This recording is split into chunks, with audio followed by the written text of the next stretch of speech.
I've never been a fan of crowd work comedy. I started this video from the perspective of crowd work being kind of hack. Crowd work comics are just hoping to get lucky with a weird audience member and an unusual interaction. But across making this video, I've realized I'm wrong about several things, and it's led me to a weird epiphany about why crowd work has been so popular over the past few years. I think the past decade has been a very bad decade for stand-up comedy. It's starting to get better. But I think the popularity of crowd work is because comics are kind of failing to deliver what their audiences want. Modern stand-up comedy audiences are tired of bad comics, and they've learned too much about comedy structure, and comics actually can't keep up with their own audiences right now. So in this video, I'm going to dive into Jeff Arcuri, who's clearly one of the most successful crowd work comics, and explain why he's doing something really innovative and how the rest of comedy needs to catch up. What's up, guys? I just got a bunch of tattoos the past couple of days. That's why my arm's all wrapped up. I feel pretty cool. Yeah. Watch. Say, hey, what's up, Jeff? Right there in the white hat. Say that to me. Yo, what's up, Jeff? Whatever, dude. Before I get specifically into talking about Jeff Arcuri, I think one of the most fundamental concepts I need to define for this video is the idea of media literacy. It refers to the idea that people become more literate in media the more they watch it. So the more films a person watches, the more they understand film structure. And what happens when someone understands film structure more is they crave more complicated film. They want more essentially avant-garde experimental films the higher their literacy gets. This same concept can be applied to stand-up comedy. The more comedy someone watches, the more complicated their taste becomes and the more advanced they want their humor to be. I think the media literacy of stand-up comedy fans has outpaced stand-up comics. And I think for the past couple years, the antidote to outdated comedy structure has been audience crowd work. Crowd work inherently lacks structure, which is both why I don't like it and why it's popular. I view comedy in a sort of scientific way. If you have an experiment and you cannot reproduce the same results of that experiment, then your hypothesis is invalid. Crowd work feels generally like something that is just lucky. You can't reproduce it that frequently. So while a crowd work clip might be novel and cool, it's less artistically impressive to me. Unless you are a comic who can reproduce the same results. And I think Jeff Arcuri has proven that he can. He doesn't just have one successful audience crowd work clip, he has a lot. And I think that points to the fact that he's doing something specific that actually surprises me a fair bit, which is he's roasting people. He feels very friendly, and I didn't expect this initially watching clips of him, but he's a roast comic. His comedy is roasting the audience, but doing so in like a weirdly supportive way. I'm going to play a clip for you and think about how Jeff Arcuri is definitely making fun of the guy in the audience here. What'd you go to school for? I'm at NYU. You're at NYU. Okay. What are you studying? What's your major? No, it's okay. You didn't do anything wrong. Economics. That's great. What do you want to do? I want to continue being in school. You want to continue being in school.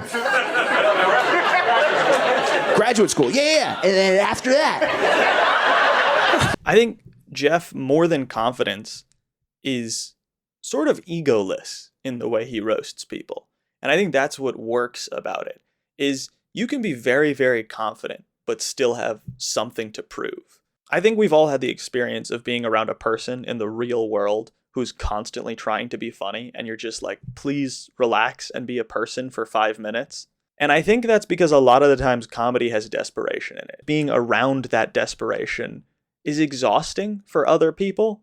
Even when you're watching a talented comic, I feel like a lot of times people get tired of a stand-up comedy special after like an hour, but they will comfortably sit through dramatic films that are much longer. I think when you can perform like Jeff Arcuri with this lack of ego, it relaxes the audience. They don't get tired as quickly. The clip where it suddenly clicked for me and I realized what he was doing was this one. How long have you been in America? 4 years. Are you deaf? 4 years. Am I deaf?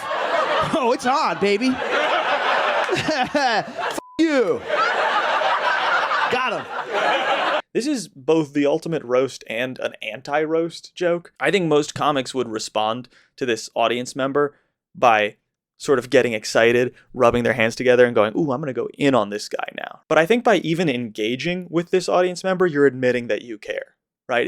If you come back at them with a harder insult, you are implicitly admitting that their first insult affected you in some way. And Jeff, by having a less clever insult than the audience member, is showing he doesn't care at all. He's essentially saying, hey, are you actually trying to insult me right now? That's ridiculous. I'm a roast comic, but not because I actually want to roast people, but because it's just entertaining to see any human roasted. On a structural level, this joke is what I call a de-escalation joke. And I think almost everyone is familiar with escalation. It usually comes inside of rule of threes jokes, and I'm throwing a lot of terminology out, but bear with me. Rule of threes jokes are just jokes that come in a set of three. Humor is good in sets of three because saying two things establishes a pattern, and then the third thing can undermine the pattern. So as an example, you could say, I love shopping, clothes, food, human slaves. Clothes and food establish a pattern of normal things to shop for. Human slaves undermines that with something highly escalated and absurd that you wouldn't normally expect someone shops for. That's a rule of threes joke with escalation. De-escalation, fairly simply, is the opposite of that. It's where you surprise the audience by being less clever than they would expect or de-escalating in some way. De-escalation generally only works with audiences who have a high level of comedy literacy. And I think de-escalation jokes are not really avant-garde, but they do require you to have an initial understanding of standard escalation jokes before you can enjoy de-escalation jokes, because they are playing off your assumption as an audience member that the comic is about to say something escalated and more clever. It is a fundamentally more surprising thing to do to de-escalate, because you are undermining not just content, but structure. It's weird to say that what Jeff Arcuri is avant-garde or progressive in terms of comedic structure, but that is what it is. He's taken a kind of old format of comedy, which is the format where a comic goes around and roasts people in the audience, and he's reinvented it with a new style of persona that makes that same old, tired style of comedy much more palatable to a modern audience that has a lot more experience watching comedy and a higher level of media literacy. While there is a lot of garbage out there, if you sift through it, some of the crowd work and some of the comedy that's happening is extremely clever and extremely ahead of the curve. And I think you gotta be more optimistic than I was and open yourself up to the fact that Jeff Arcuri might be a true avant-garde comic. I enjoyed this video, and I hope you did too. And I want to say thanks to people who've been throwing support on my previous videos. I've gotten a lot of good feedback. I've gotten some requests. I've got Nate Bargatze and Norm Macdonald lined up as some comics I'm going to talk about next. I've already started working on the Nate video, and I've got some interesting thoughts about him. I think he does some unique stuff. As always, if you liked it, consider liking it, and I'll see you in the next one.